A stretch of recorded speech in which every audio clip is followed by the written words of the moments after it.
Dear Esther, the gulls do not land here anymore. I've noticed that this year they seem to shun the place. Maybe it's the depletion of the fishing stock driving them away. Perhaps it's me. When he first landed here, Donnelly wrote that the herds were sickly and their shepherds the lowest of the miserable classes that populate these Hebridean islands. 300 years later, even they have departed.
When you were born, your mother told me, a hush fell over the delivery room.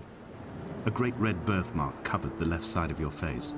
No one knew what to say, so you cried to fill the vacuum. I always admired you for that you cried to fill whatever vacuum you found. I began to manufacture vacuums just to enable you to deploy your talent. The birthmark faded by the time you were 6 and had gone completely by the time we met, but your fascination with the empty and its cure remained.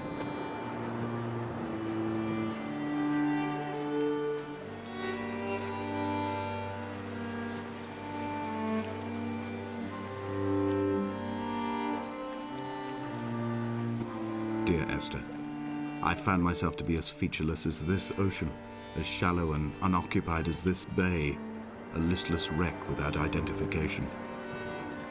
My rocks are these bones and a careful fence to keep the precipice at bay. Shot through me caves, my forehead a mount. This aerial will transmit into me so. All overexposed, the nervous system, where Donnelly's boots and yours and mine still trample. I will carry a torch for you. I will leave it at the foot of my headstone. You will need it for the tunnels that carry me under.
The mount is clearly the focal point of this landscape.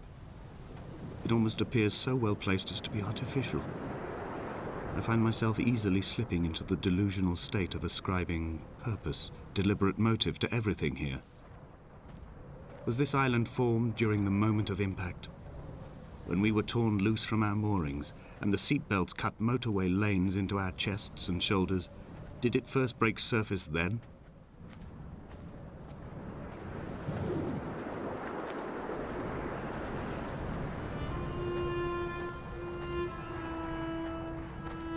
When someone had died or was dying, or were so ill they gave up what little hope they could sacrifice. They cut parallel lines into the cliff, exposing the white chalk beneath. You could see them from the mainland or the fishing boats, and know to send aid or impose a cordon of protection, and wait a generation until whatever pestilence stalked the cliff paths died along with its hosts. My lines are just for this, to keep any would-be rescuers at bay. The infection is not simply of the flesh.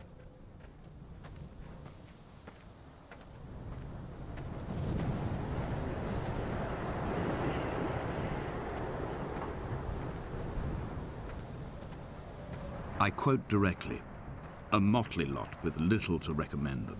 I have now spent 3 days in their company. That is, I fear, enough for any man not born amongst them. Despite their tedious inclination to quote scripture, they seem to me the most God-forsaken of all the inhabitants of the Outer Isles. Indeed, in this case, the very gravity of that term, forsaken by God, seems to find its very apex. It appears to me that Donnelly, too, found those who wander this shoreline to be adrift from any chance of redemption. Did he include himself in that, I wonder?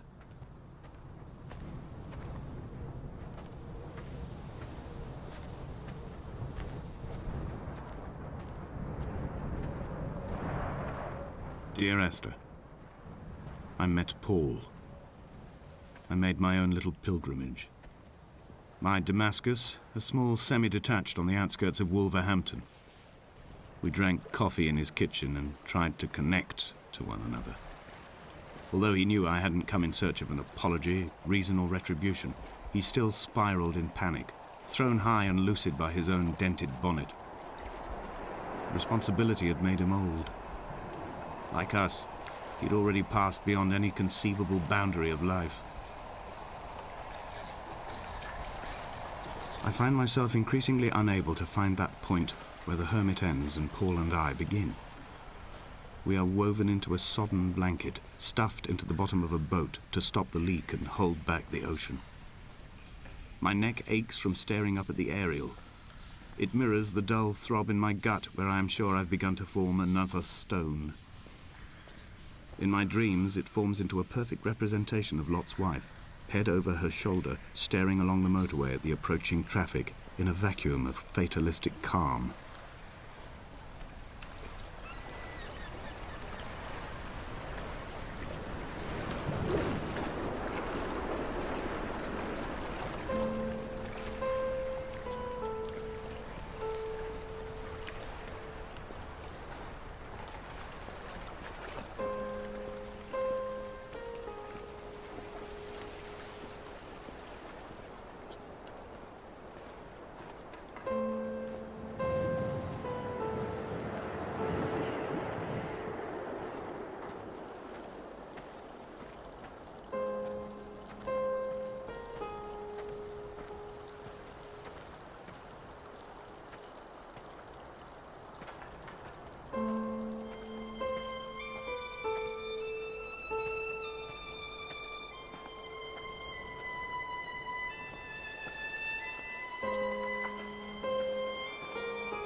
The vegetation here has fossilized from the roots up. To think they once grazed animals here, the remnants of occupation being evidence to that. It is all sick to death. The water is too polluted for the fish, the sky is too thin for the birds, and the soil is cut with the bones of hermits and shepherds. I've heard it said that human ashes make great fertilizer, that we could sow a forest from all that is left of your hips and ribcage, with enough left over to thicken the air and repopulate the bay.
Dear Esther, I have now driven the stretch of the M5 between Exeter and Bristol over 21 times. But although I have all the reports and all the witnesses and have cross-referenced them within a millimetre using my Ordnance Survey maps, I simply cannot find the location. You'd think there would be marks to serve as some evidence. It's somewhere between the turn-off for Sanford and the welcome brake services, but although I can always see it in my rear-view mirror, I have as yet been unable to pull ashore.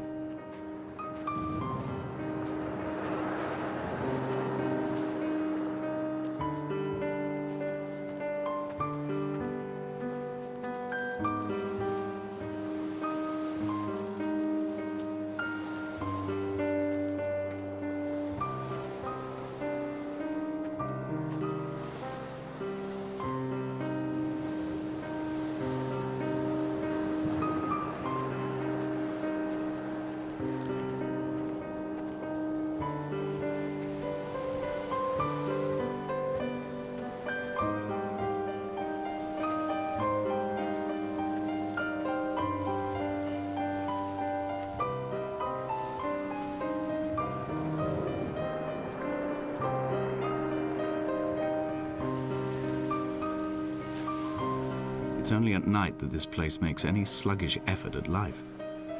You can see the buoy and the aerial. I've been taking to sleeping through the day in an attempt to resurrect myself. I can feel the last days drawing upon me.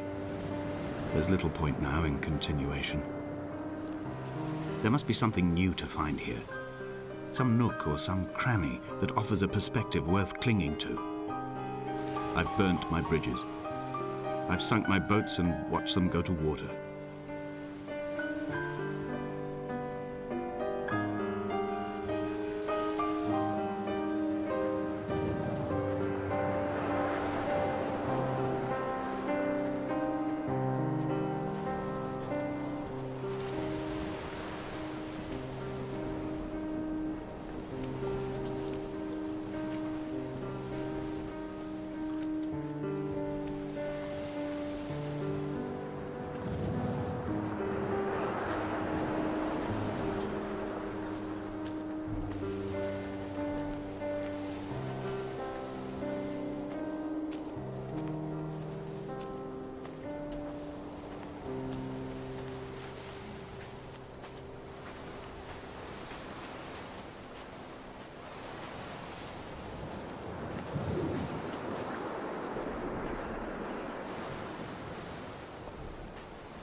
I had kidney stones and you visited me in the hospital.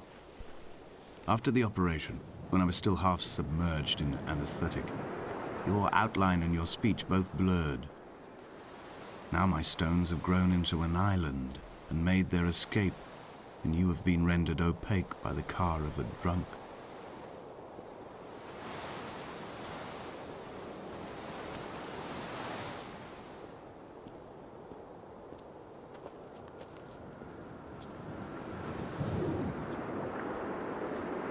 When I first looked into the shaft, I swear I felt the stones in my stomach shift in recognition.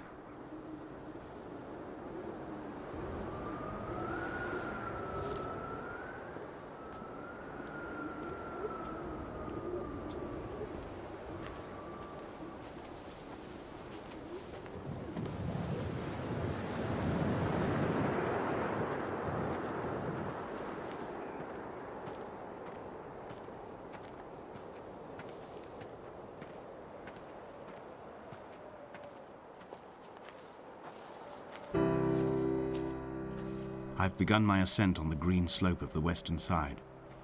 I've looked deep into the mountain from the shaft and understood that I must go up and then find the way under. I will stash the last vestiges of my civilization in the stone walls and work deeper from there. I'm drawn by the aerial and the cliff edge. There is some form of rebirth waiting for me there.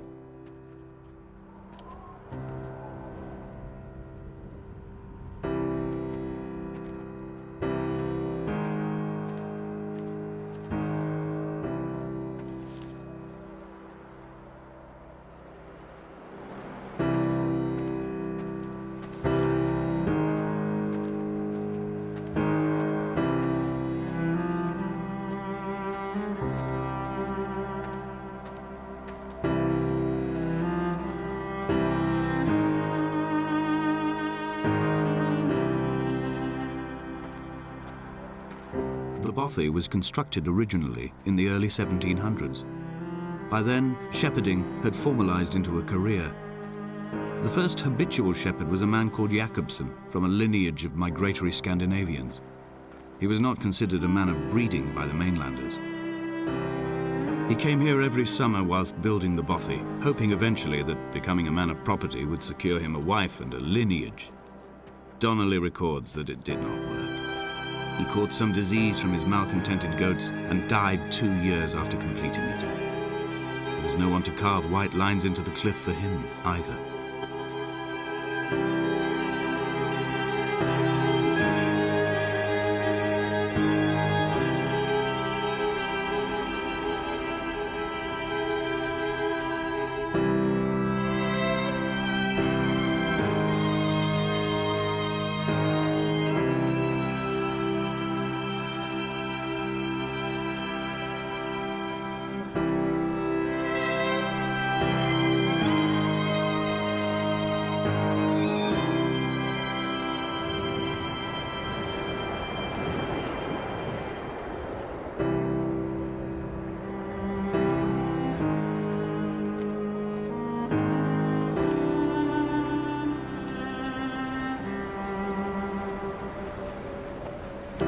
When the oil lamps ran out, I didn't pick up a torch, but used the moonlight to read by.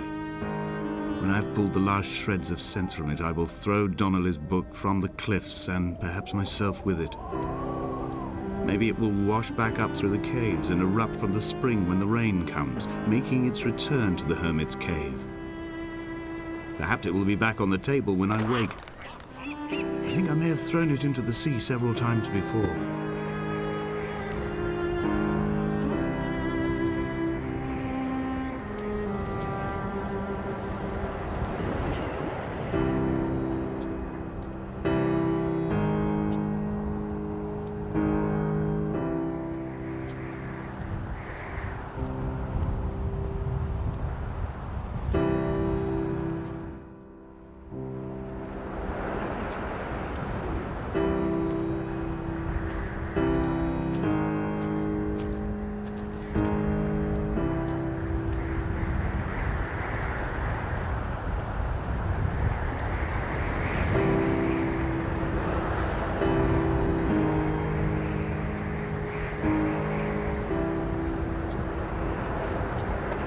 What to make of Donnelly, the laudanum and the syphilis? It is clearly not how he began, but I've been unable to discover if the former was a result of his visiting the island or the force that drove him here. For the syphilis, a drunk driver smashing his insides into a pulp as he stumbled these paths, I can only offer my empathy. We're all victims of our age. My disease is the internal combustion engine and the cheap fermentation of yeast.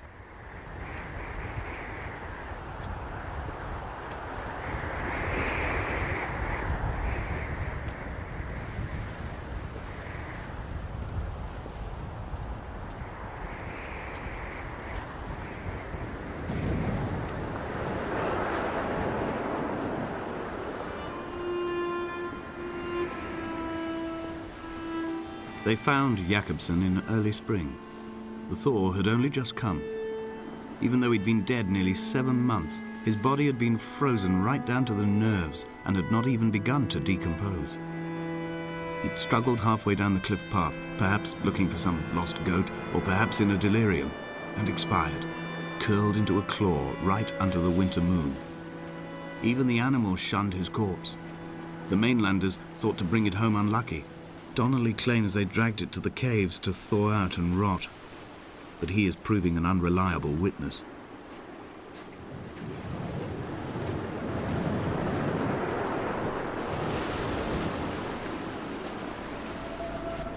Climbing down to the caves, I slipped and fell and have injured my leg. I think the femur is broken. It is clearly infected. The skin has turned a bright, tight pink, and the pain is crashing in on waves, winter tides against my shoreline, drowning out the ache of my stones. I struggled back to the bothy to rest, but it has become clear that there is only one way this is likely to end. The medical supplies I looted from the trawler have suddenly found their purpose. They will keep me lucid for my final ascent.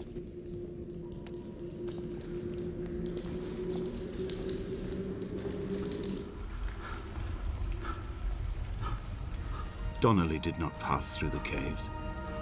From here on in, his guidance, unreliable as it is gone from me. I understand now that it is between the two of us, and whatever correspondence can be drawn from the wet rocks.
It was as if someone had taken the car and shaken it like a cocktail.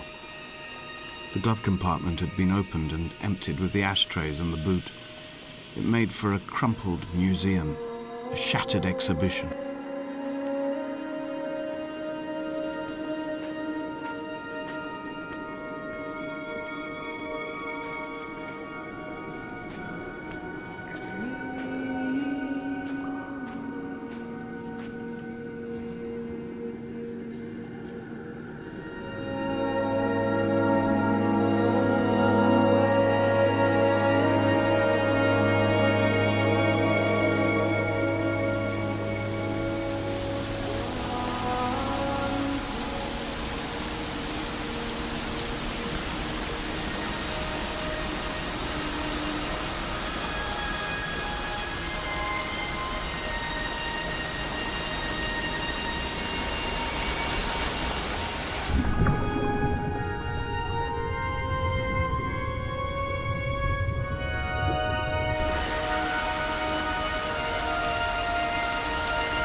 In my final dream, I sat at peace with Jakobsen and watched the moon over the Sandford Junction. Goats grazed on the hard shoulder, a world gone to weed and redemption. He showed me his fever scars, and I mine, between each shoulder the nascency of flight.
This is a drowned man's face, reflected in the moonlit waters. It can only be a dead shepherd who has come to drunk drive you home.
the Sandford Junction, headlights in your retinas. Donnelly drove a grey hatchback without a bottom. All the creatures of the tarmac rose to sing to him. All manner of symbols crudely scrawled across the cliff face of my unrest. My life reduced to an electrical diagram. All my gulls have taken flight. They will no longer roost on these outcrops. The lure of the moon over the Sandford Junction is too strong.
A gull perched on a spent bonnet, sideways, whilst the sirens fell through the middle distance and the metal moaned in grief about us. I'm about this night in walking, old bread and gull bones, old Donnelly at the bar gripping his drink, old Esther walking with our children, old Paul as ever, old Paul. He shakes and he shivers and he turns off his lights alone.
run out of places to climb. I will abandon this body and take to the air.